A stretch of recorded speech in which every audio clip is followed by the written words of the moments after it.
Hataw Balita ngayon.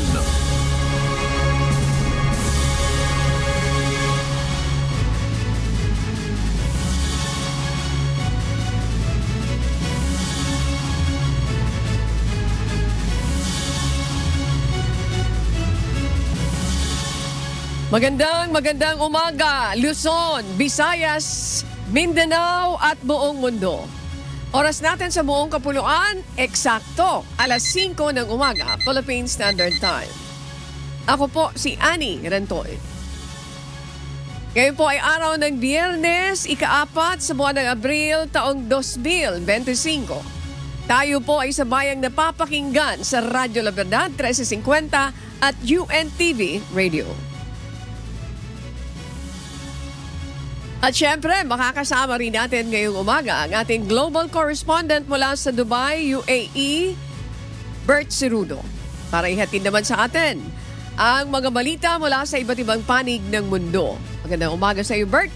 Samantala, simulan na natin ang balitaan ngayong umaga at narito ang malalaki at makabuluhang balita ngayong araw. Hataw Balita ngayon. Muling iginiit ni Senate President Francis Escudero na hindi maaring simulan ang impeachment trial ni Vice President Sara Duterte habang nakarises ang Senado. Ito ay kasunod ng puna ni Attorney Christian Munsod na mababaw ang dahilan ng pagkaantala ng paglilitis. Ayon kay Escudero, walang nakasaad sa konstitusyon na dapat agad simulan ang paglilitis at ang salitang forthwith ay nangangahulugan ng within reasonable time. Tinanggihan din ng Senate President ang mungkahi ni Munsod na maaaring amyendahan ang Senate rules upang maagang simulan ang impeachment trial. Kailangan may session po, Chairman Munsod, ang Senado at Kongreso bago kami makapag-hearing at bago kami makapagsimula ng impeachment hearings. Hindi po namin kayang gawin yan ng nakareses. Kung ang intensyon nyo po, ayan talaga, de sana sinulat nyo po yan sa konstitusyon. Pati yung paggamit ng salitang forthwith, sana ginamit nyo na immediately. Hindi nyo naman po nagawa at ginawa yon. Hindi po para sa amin na bigyang interpretasyon ng isang bagay ayon lamang sa inyong pananaw ngayon na tila naman yata kayo pumapabor sa impeachment laban kay VP Sara. Tulad ng sinabi ko noon, hindi ako at hindi ko papakinggan at hindi ako makikinig sa sinumang pabor o kontra dito sa impeachment. Hataw Balita ngayon.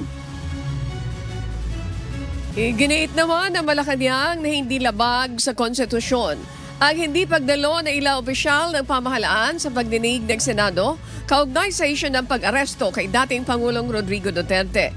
Ayon kay Palace Press Officer Undersecretary Claire Castro, matagal nang kinilala ng Korte Suprema ang executive privilege kaya't hindi maaring pilitin ang mga opisyal na humarap sa investigasyon. Samantala, sinagot din ng Malacanang ang banta ni Senator Ronald Bato de la Rosa na maglalabas ng subpoena at igigiit na tiyakin muna nitong dadalo rin siya sa susunod na pagdinig. Po ba niya natatandaan na nagkaroon na ng first hearing? Siya po yata yung wala.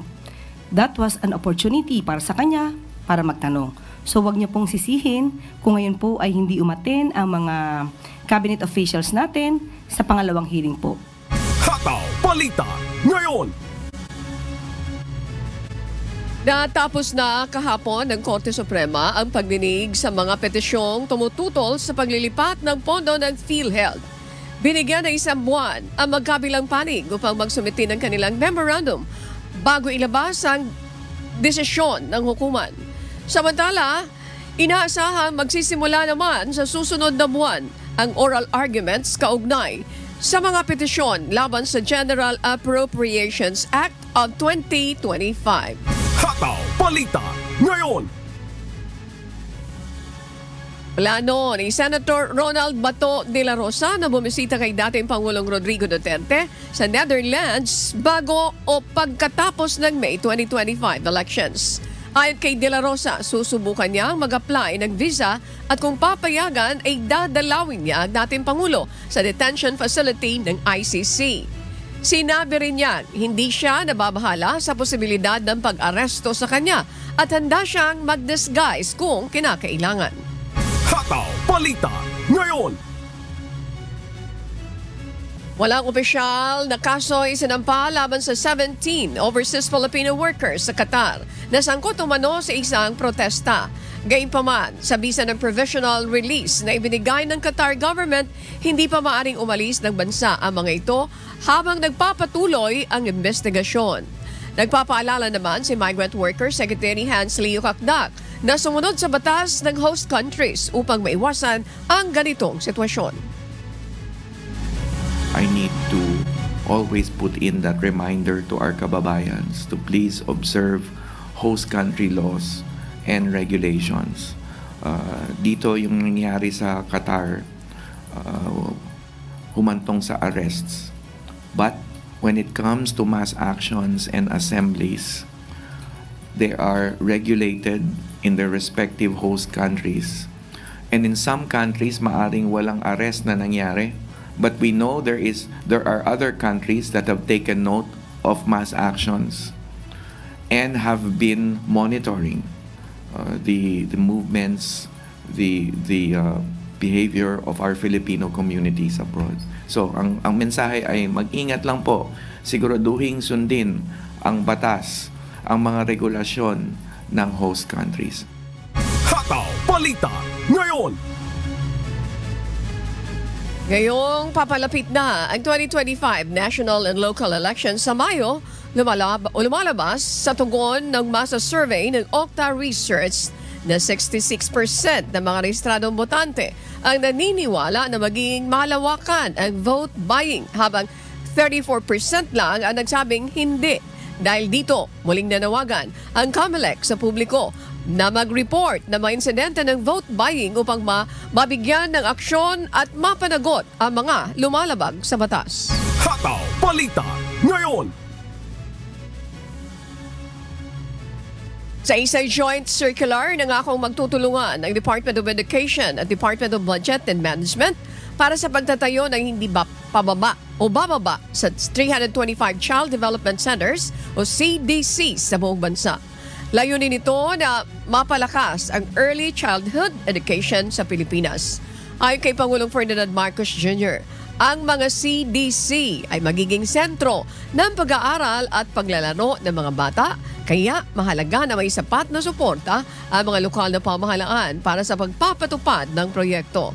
Partikular na tututukan ang mga barangay na walang CDC, lalo na sa Mindanao at mahihirap na munisipyo upang masiguro may pantay na pagkakataon ang mga bata sa maagang pagkatuto. Sa mga center na ito, maaaring makapaglaro, makapagbasa at makapag-aral ang ating mga kabataan. It can also be used as a resource center for developmentally appropriate learning materials and a laboratory for conducting research, data gathering, and innovations about early childhood. Hataw Balita ngayon. Magsisimula na bukas April 5 hanggang April 11, may libreng sakay ang MRT-3 at LRT-2 para sa mga Pilipinong veterano bilang pagunita sa Araw ng Kagitingan at Philippine Veterans Week. Kinakailangan lamang magpakita ng valid ID mula sa Philippine Veterans Affairs Office sa PBAW upang makasakay ng libre.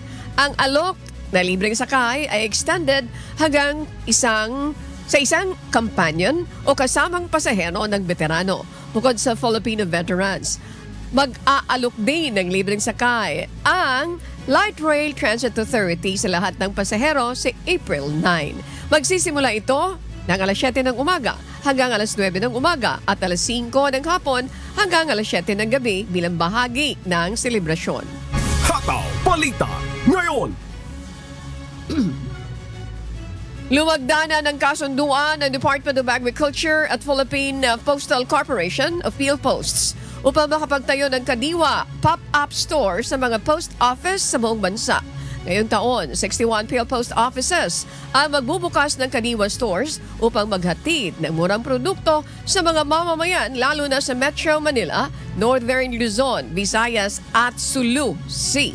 Target ng partnership na mapalawak ang Kadiwa network sa 800 to 1,101 post office locations sa bansa upang mas maraming Pilipino ang makabili ng abot-kayang produkto. Ayon kay Agriculture Secretary Francisco Tio Laurel Jr., ang suporta ng PhilPost sa logistics ay makatutulong sa pagtiyak ng food security at maaaring magdulot ng mas malaking Kadiwa stores sa hinaharap. Hataw Balita ngayon.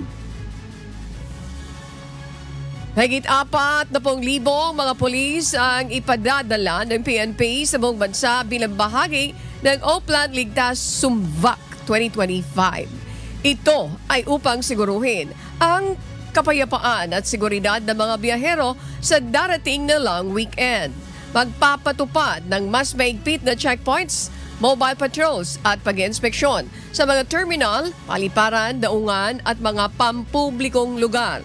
Bagamat walang naitatalang banta sa seguridad, hinikayat ng PNP ang publiko na maging alerto, makipagtulungan sa mga otoridad at i-report agad ang mga kahina-hinalang gawain para sa ligtas na bakasyon. Ang aktibidad po kasi, kung mapapansin po natin, kaugnay po ng Ligtas Summer Vacation na 2025, kasama po yung activity po kasi ng Veterans Day, yung Kagitingan, Holy Week at Labor Day. Kung mapapansin po natin, nung nakaraan taon po, ang Kagitingan ay ginawa o sinelebrate po sa Region 3 at NCR. At yung pong Kagitingan ay ginawa po sa Region 3. Ang deployment po natin ay nationwide. Ito po ay para sa Holy Week at Labor Day. So yung maliit po na portion ng deployment natin na out na 40,151 to be exact, ang maliit na portion po doon ay sa Region 3 at NCR po.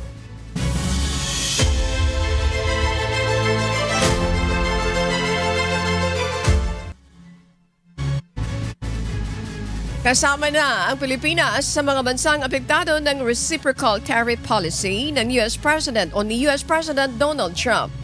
Simula April 9, papatawan na ng 17% na taripa ng Estados Unidos ang mga produktong ini-export o dinadala ng Pilipinas sa Amerika. Ayon sa mga eksperto, maaaring magresulta ito sa mas mababang demand para sa mga produktong Pilipino sa Estados Unidos at magpabagal sa paglaki ng ekonomiya ng bansa. Gayunpaman, tiniyak ni Trade Secretary Maria Cristina Roque na naghahanap ng paraan ang pamahalaan upang maiwasan ang malaking epekto nito at mapalakas pa ang pagkikipag-ugnayan ng Pilipinas sa Estados Unidos. Naniniwala rin sa Presidential Communications Office under Secretary Claire Castro na inaral ng Trump administration ang bagong hakbang na ito at makakabuti ito sa relasyon ng dalawang bansa. Tayo rin po ay naniniwala sa isang relasyong maganda, ang US-Philippine Alliance. Kaya po, ang pagpapataw po ng 17% ay maaari na pag-aralan din po ng gobyerno po, ng administrasyon ng US. Kaya ito po ay tatanggapin natin. Pero kung ano man po ang maaaring maging impact, of course, tayo ay dapat tumugon ng nararapat. Pero as of the moment, sabi nga po ng DTI, very minimal po ang magiging impact sa atin ito. Hataw Balita ngayon. At para naman sa mga balita sa iba't ibang panig ng mundo, narito ang ating global correspondent na si Bert Cerudo mula naman sa Dubai, UAE.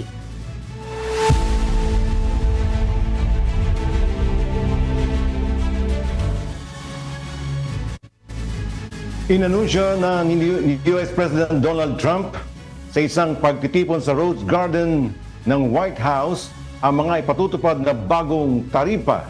Ito ang umahataw na balita ni Early Briones. Hataw Balita ngayon. Inihayag ni Pangulong Donald Trump ng Estados Unidos ang pagpapatupad ng malawakang reciprocal tariff sa halos lahat ng foreign goods. Bilang tugon, inihanda ng European Union o EU ang mga hakbang upang protektahan ang kanilang interes. Ayon kay European Commission President Ursula von der Leyen, Isa itong matinding dagok sa pandaigdigang ekonomiya. Sinabi rin niya na tinatapos na ng EU ang isang inisyal na mga hakbang bilang tugon at may nakahandang karagdagang aksyon kung mabibigo ang mga negosasyon. Samantala, kapwa binatikos ng New Zealand at Australia ang naturang taripa. Ngunit pinili nilang huwag magpatupad ng retaliatory measures. Binibigyang diin ni New Zealand Prime Minister Christopher Luxon ang kahalagahan ng malakas at ugnayan sa kalakalan at paghahanap ng bagong merkado. Kasalukuyan ding humihingi ng paglilinaw ang New Zealand's trade officials sa US matapos nitong ipahayag na may 20% taripa umano ang mga produkto na ayon sa ekonomistang si John Ballingal ay maaaring bunga ng maling kalkulasyon mula sa datos ng trade surplus. Nagdulot ng malawakang pangamba sa iba't ibang industriya at global markets ang naturang mga taripa, ayon sa mga advocacy group tulad ng Zero Emission Transportation Association. Maaapektuhan nito ang kakayahan ng US na makipagkompetensya, lalo na sa sektor ng electric vehicles at produksyon ng baterya. Nagbabala rin ng industriya ng seafood na tataas ang presyo para sa mga mamimili sa US dahil sa mas mataas na taripa sa mga pangunahing supplier gaya ng India at Vietnam. Samantala, bumagsak ang mga stock market sa Asia at US, kabilang ang Nikkei 225 ng Japan at Kospi ng South Korea. Ipinahayag din ng mga leader mula sa Canada, UK at Italy ang kanilang pagtutol, kung saan binalaan ni Canadian Prime Minister Mark Carney ang negatibong epekto nito sa ekonomiya. Habang nananawagan si Italian Premier Giorgia Meloni ng negosasyon upang maiwasan ng digma ang pangkalakalan. Samantala, mariing binatikos ng dating US Vice President Mike Pence at iba pang kritiko ang mga taripa na kanilang tinawag na isang napakalaking buwis sa mga mamamayan ng Amerikano na posibleng magdulot ng mas mataas na inflation at mabagal na paglago ng ekonomiya. Early Briones, humahataw sa balita ngayon. Hataw Balita ngayon. Nagpasa ng resolusyon ang Senado ng Estados Unidos na naglalayong harangin ang mga taripang ipapataw sa Canada. Samantala, hinimok naman ng ilang mambabatas si US President Donald Trump na alisin ang naturang mga taripa ng Canada. Ito ang umahataw na balita ni Jenny Rico. Hataw Balita ngayon. Naniniwala sina US Senators Tim Kaine, Amy Klobuchar at Mark Warner na walang emergency fentanyl crisis gaya ng sinasabi ni President Donald Trump. Nanindigan sila na kaibigan ang Canada, isa itong bansa at hindi ika-51 estado. Nangako naman si Canadian Prime Minister Mark Carney na sasagot din sila ng karagdagang taripa kapalit ng taripa sa mga kalakal sa bansa. Bago ang botohan, nagpost si President Trump sa kanyang Truth Social account na huwag hayaang manalo ang Democrats.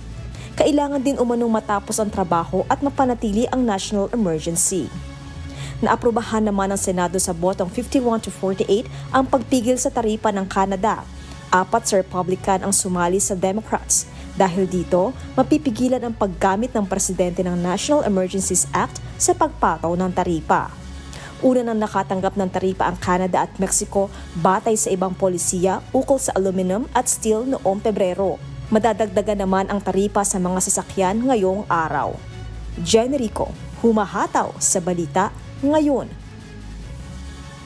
Hataw Balita ngayon.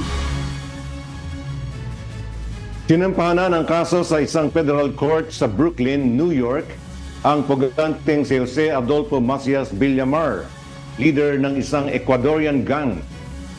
Kakaharapin ito ang kasong pag-aangkat ng libu-libong libra ng cocaine sa Estados Unidos. Ito ang umahataw na balita ni Christy Rosacia. Hataw Balita ngayon. Sinampahan na ng kaso sa New York City si Jose Adolfo Macias Villamar na mas kilala sa palayaw na Fito at siyang namamahala sa Los Choneros na isa sa idineklarang teroristang grupo sa Ecuador. Ayon sa abogadong si John Durham ng Estados Unidos, bukod sa Los Choneros ay pinangungunahan din niya ang network ng assassins at ng mga nagbebenta ng droga at armas na umaabot sa labas ng Ecuador. Isang 7-count indictment ang binuksan sa Brooklyn, New York laban kay Macias Villamar kasama ng isang di kilalang co-defendant dahil sa international cocaine distribution conspiracy at weapon counts, kabilang na ang pagpupuslit ng armas mula sa Estados Unidos. Si Macias Villamar na nasentensyahan ng 34 na taon sa piitan na Ecuador dahil sa iba't ibang krimeng kanyang ginawa ay nakatakas sa kanyang kulungan noong Enero ng isang taon. Sa kasalukuyan, ang pamahalaan ng Ecuador President Daniel Noboa ay nakahandang magbigay ng $1 milyong na pabuya sa makapagbibigay ng impormasyon upang mahuli ang pugante. Christy Rosacia, humahataw sa balita ngayon. Hataw Balita Ngayon. Nagdeklara ang gobernador ng Arkansas ng state of emergency dahil sa inaasahang severe weather sa estado. Ito ang humahataw na balita ni Abby Valdez. Hataw Balita Ngayon. Inaasahan sa mga susunod na araw na haharapin ng Northeast Arkansas ang malakas sa pag-ulan at pagbaha at upgraded na 5 out of 5 na risk ng tornado sa malaking bahagi ng estado. Bilang paghahanda sa matinding sama ng panahon, nagdeklara na si Governor Sarah Huckabee Sanders ng state of emergency at naglabas na ng $250,000 na state relief fund. Nagbabala naman ang National Weather Service sa generational flooding na maaaring maranasan sa Northeast na rehiyon ng estado na nakaranas sa sunod-sunod na sama ng panahon ng mga nakaraang linggo. Nagbabala ang Weather Service na ang generational flooding ay isang bihira ngunit mapaminsalang pangyayari na maaaring magdulot ng matinding pagbaha sa mga ilog, flash floods at pagbaha sa iba't ibang lugar dahil sa malalakas na pag-ulan. Inaasahan na makakaranas sa mga lugar sa northeast ng Arkansas na nasa 10 at 15 pulgada ng ulan, habang ang Jonesboro, Searcy at Mountain View ay makakatanggap ng 8 hanggang 10 pulgada ng ulan. At ang Little Rock, Pine Bluff at Hot Springs ay nasa 6 hanggang 8 pulgada. Abby Valdez, humahataw sa Balita Ngayon.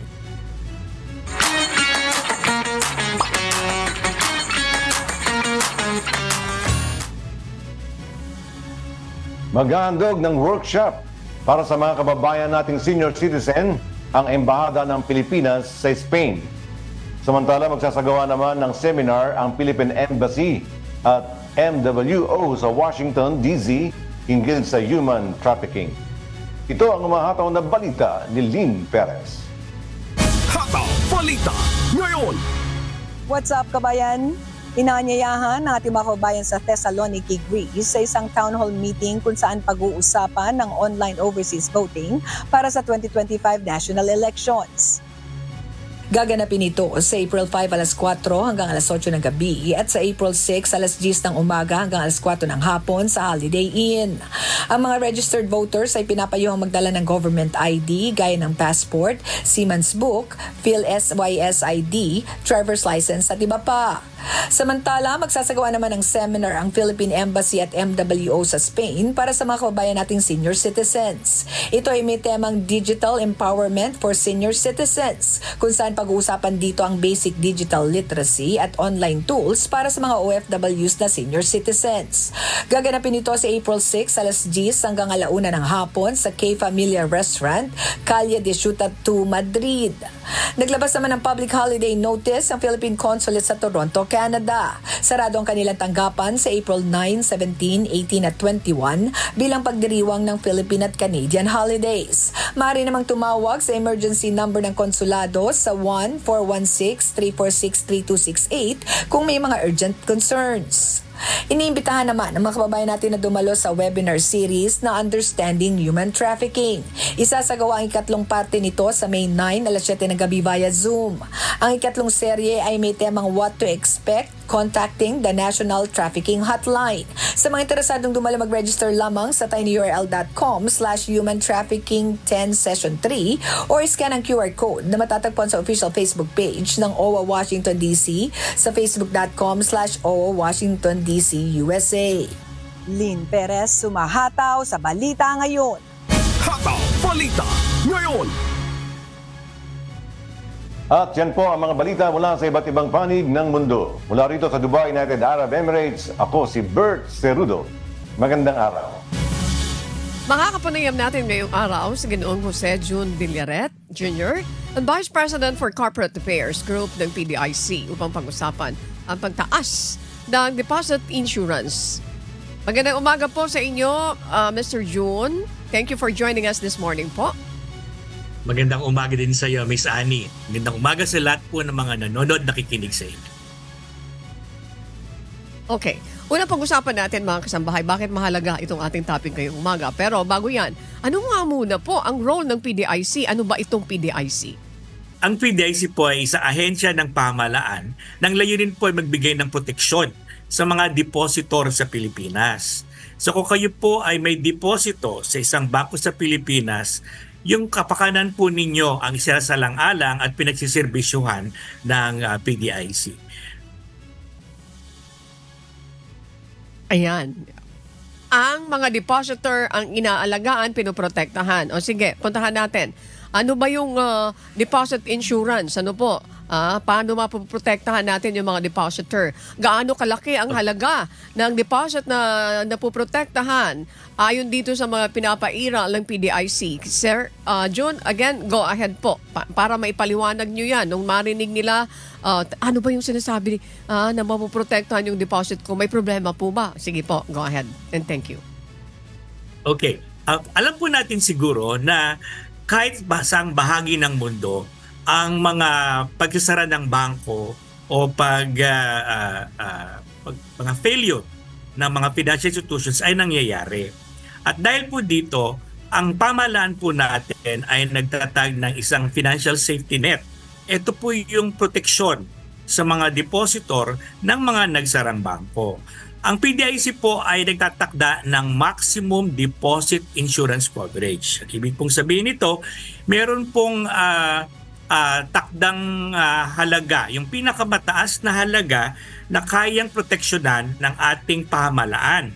At sa kasalukuyan po, at ito'y bagong-bago lamang, ang bago pong deposit insurance coverage ay 1 million pesos. Ang ibig pong sabihin nito, ang inyong pong mga pera sa bangko na hindi higit sa 1 million pesos ay binibigyan po natin ng seguridad. Ibig pong sabihin, kung sakali po na ang bangkong iyon ay naipasara ng Monetary Board ng Bangko Sentral ng Pilipinas, meron po kayong garantiya na maibabalik po sa inyo ang inyong perang naipon. Wala po tayong binabayarang premium. Ang mga depositor po ay hindi po nagbabayad ng premium para sila po mabigyan ng deposit insurance coverage. Ito po ay bahagi role ng mga bangko para po magbigay ng proteksyon sa ating mga depositor. Ibig sabihin ganoon, June, kung sakasakali na ang deposit mo sa bangko mo ay 5 milyon, ang 1 million ang mayroon maximum insurance coverage na binibigay nyo. Tama po ba yon? Tama po yon. Miss Annie, siguro baka tatanong kayo bakit 1 million lang, no? By the way, bago po naging 1 million yan, 500,000 po yan since 2009. At after 15 years, ngayon po na-adjust to 1 million. Ang 1 million pesos po ay actually mahigit na 98% ng mga deposit accounts sa Pilipinas ay nasa ganitong halaga. Kaya po karamihan o pinakahihigit na karamihan po ng ating mga depositor ay meron ng full protection under this coverage. So malaki-laki pong halaga na yon. Meron pa pong mga natitirang mga 2% na less than 2% na accounts na hindi po fully covered. At ito po yung mga deposito ng mga korporasyon at ng mga high-valued individuals po. But just to assure you, 98.6% of deposit accounts in the country are already fully covered ng 1 million peso deposit insurance coverage. Okay, ang rason po, bakit tinaasan ang deposit insurance coverage? Ano ba yung kasama sa coverage ng deposit insurance po, Sir June? Okay. So tama, maganda po yung tanong nyo kasi po ang 1 million po ay adjustment for inflation noong 500,000 nitong huling halaga nito na tinakda noong 2009. So noong 2009 po ang ating deposit insurance coverage ay 500,000. At kung atin pong kukumputin kung paano po ang halaga ng 500,000 kasalukuyang panahon, ito po ay umaabot sa 1 million. Isa po ito sa basihan kung kaya po na itakda ang bagong halagang 1 million. Ang 1 million po na coverage ay kumukover po sa lahat ng klase ng deposits. Kasama po ito yung savings deposit, time deposit, at mga checking accounts. Kasama din po dito yung mga Islamic deposits at mga digital deposits na galing po sa ating mga digital banks. Ipapaalala ko lang po, hindi po kasama ang mga ibang deposit, ibang produkto ng bangko katulad po ng mga investment o insurance products o trust accounts dahil sila po ay hindi deposito. At gusto rin po namin ipaalala na mga deposito po sa hindi bangko katulad po ng mga kooperatiba o kaya po ay mga non-stock savings and loan association ay hindi rin po bahagi. Kahit po sila yung deposito, hindi po sila insured ng PDIC dahil sila po ay hindi bangko.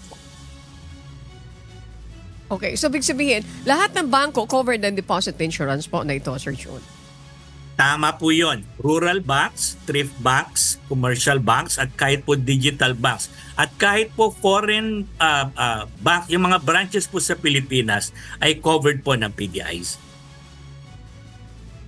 Okay, kung walang nanggagaling na bayad sa mga depositors, saan nanggagaling po ang pondo ng PDIC na ipinambabayad naman po? Ang premium po ay nanggagaling po sa mga bangko.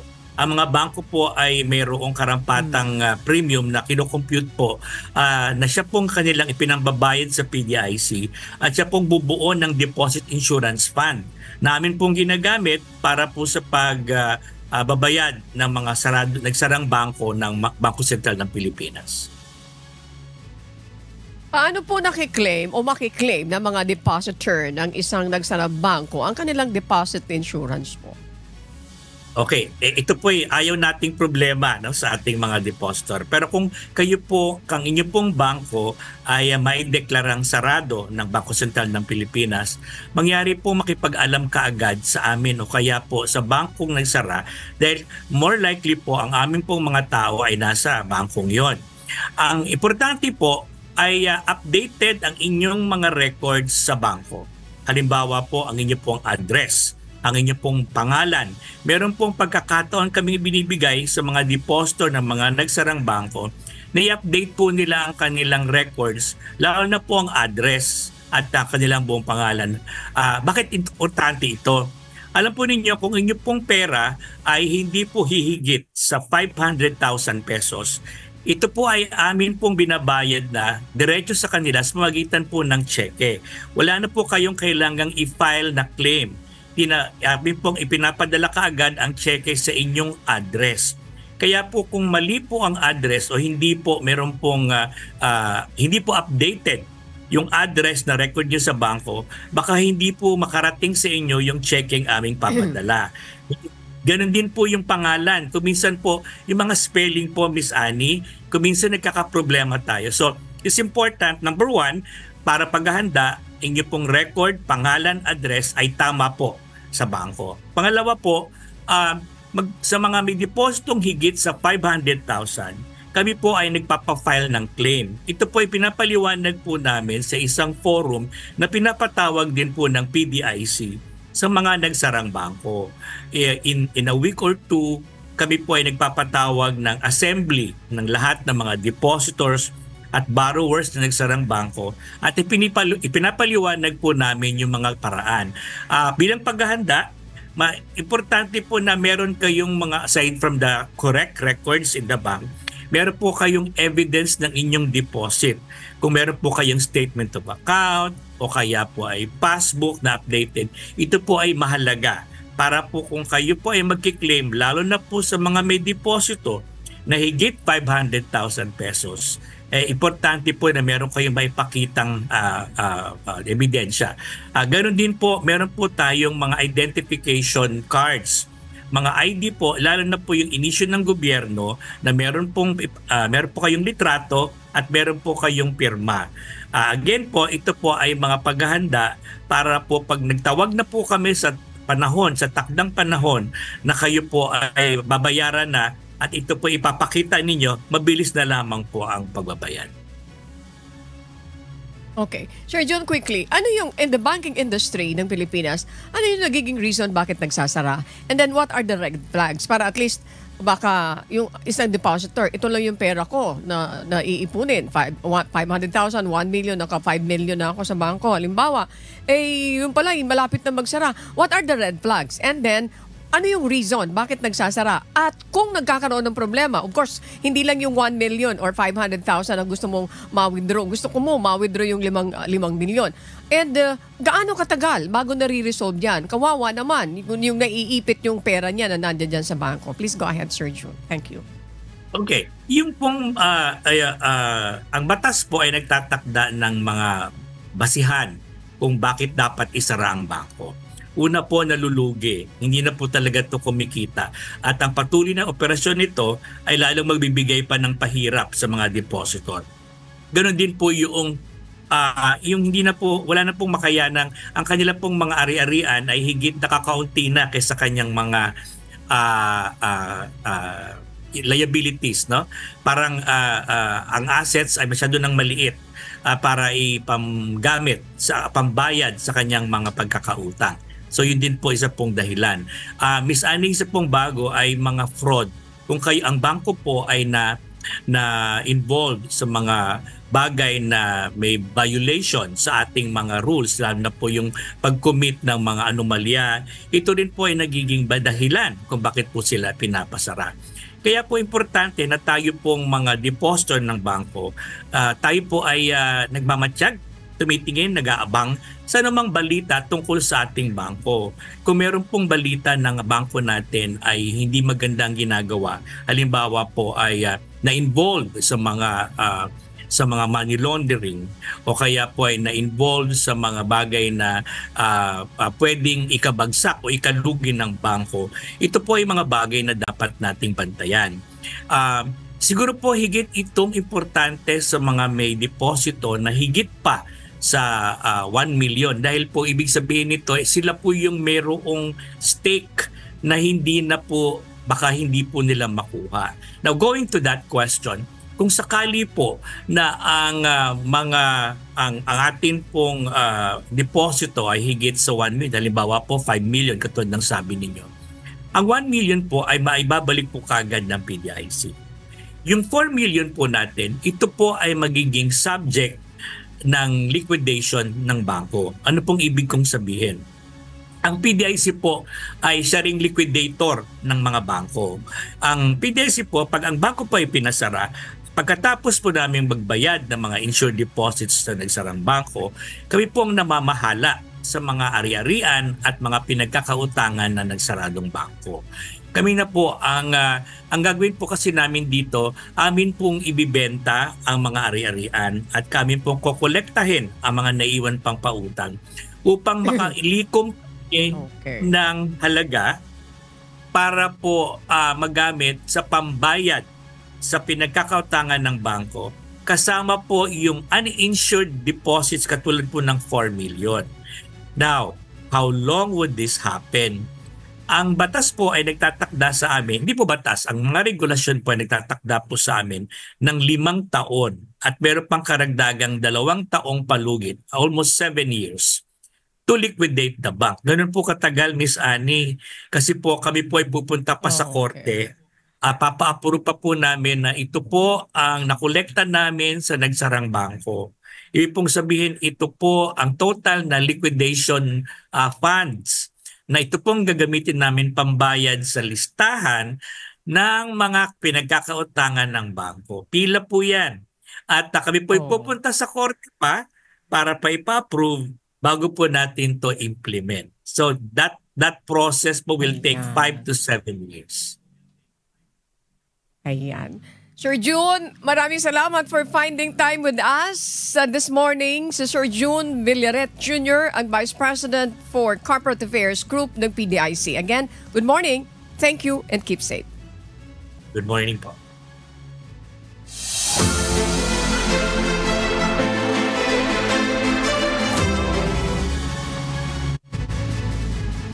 Binaklas ng Community Environment and Natural Resources Jensen COMELEC at national government agencies ang mga illegal na campaign materials na nakapaskil sa mga puno at pinagbabawal na lugar sa Jensen. Si Marie Perejón, humahataw. Hataw Balita ngayon.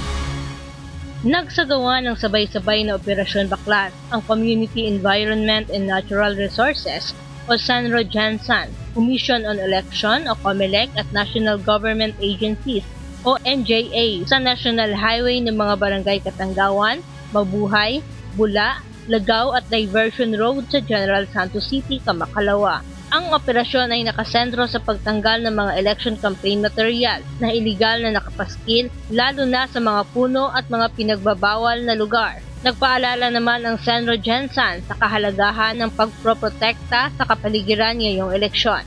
Hinikayat din ang mga kandidato at mga taga-suporta na sumunod sa regulasyon at iwasan ang paglalagay ng campaign material kahit saang lugar, lalo na sa mga puno na maaaring magdulot ng pinsala at sa kapaligiran.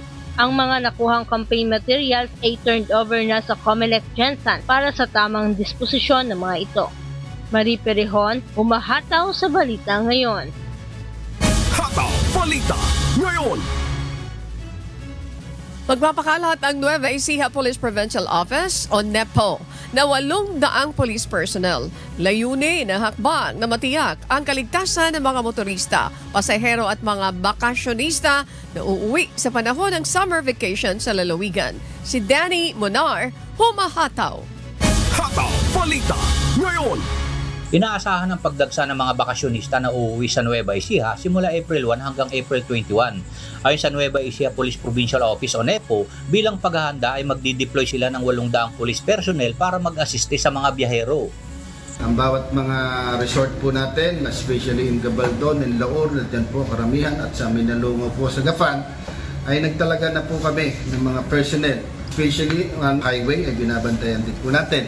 At ang mga terminal po ng mga bus, jeep na labas-masok sa ating lalawigan ay meron din po tayong mga itinalagang personnel ng PNP. Maglalagay din ng mga checkpoint ang PNP sa bawat border control point na maglalabas-pasok sa lalawigan. Gagamitin ng pulisya ang higit 40 Tactical Motorcycle Riding Unit o TMRU na umiikot 24/7 sa iba't ibang bayan ng lalawigan para sa mabilis na pagresponde at agarang tulong. Samantala, una nang inanunsyo netong Miyerkules ng Police Regional Office o PRO3 na mayroong kabuang 1,484 na police personnel ang nakadeploy na sa Central Luzon. Naglalayon itong hadlangan ang mga kriminal na aktibidad at magbigay ng agarang tulong at kaligtasan ng publiko at matiyak ang kapayapaan at kaayusan sa panahon ng bakasyon. Danny Monar, humahataw sa balita ngayon. Hataw Balita ngayon. At this time, sa ating shout-out, ayan, Ronald, Raprap, Rodrigo, Joshua, Belinda, Justine, and thank you, Adet. Arian, thank you, Arian, sa IT natin. Josa, kasama natin si Alex Montesa, Josa Ibanez, Sam, Conrad, Aljan, Lozano, si Bernie, at si Paraon, ayan, and of course, si Edison, Iko. Diyan naman sa loob natin, nariyan si Carl, si Jericho and Races. Shout out po sa ating mga taga-subaybay sa buong Pilipinas at sa iba't ibang panig ng mundo. Shout out ko din ng mga doktor, na ready na mga doktor, mga medical staff na nandito po sa MCGI Charity Center dito po sa Marikina. At shout out din sa mga tagapakinig ng Hataw Balita ngayon sa Radyo La Verdad 1350. Sa mga kasambahay, kung may mga istorya po kayong nais balikan sa Hataw Balita ngayon, pwede nyo po itong muling mapanood sa aming official social media account. Magtungo lamang po sa UNTV News and Rescue YouTube channel at i-click ang subscribe button. Gayon din po sa aming Facebook at TikTok accounts, mapapanood nyo rin po rito ang iba pang news programs ng UNTV, pati na ang iba pang video na nag-isang public service channel. Kaya tara na! Subscribe, like, and share. At sa aming ibabahaging mga salita ng Diyos na ating sandigan. Mula po sa awit 32:1. Mapalad siyang tinatawad ng pagsalansang na tinakpan ang kasalanan.